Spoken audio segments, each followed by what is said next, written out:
राष्ट्रीय अध्यक्ष फक्त सुनेत्रा पवारच होणार असं मत आमदार माणिकराव कोकाटे यांनी व्यक्त केलंय।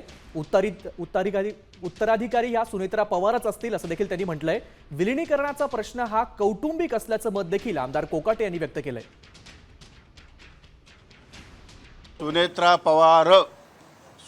पवार सोडून वहिनी सोडून दुसरा अध्यक्ष होणार नाही।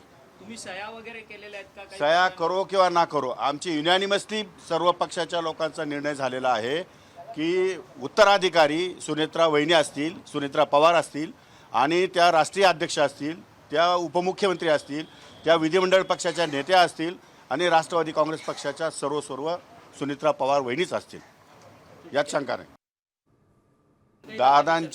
दादांची चर्चा वहिनींबरोबर झालेली असेल ती वहिनींना फक्त माहिती आहे, आम्हाला कोणालाही माहीत नाही आणि आम्ही कोणी त्याच्यामध्ये सहभागी नव्हतो, त्यामुळे आम्ही त्यावर भाष्य करू इच्छित नाही। परंतु जी काही मर्जरची चर्चा होईल ती वहिनींबरोबरच होईल आणि वहिनीच या ठिकाणी आमच्या पक्षाच्या अध्यक्ष आहेत, आमच्या पक्षाच्या नेत्या आहेत, त्या निर्णय घेतील, त्या जे निर्णय घेतील ते निर्णय आम्ही मान्य करू।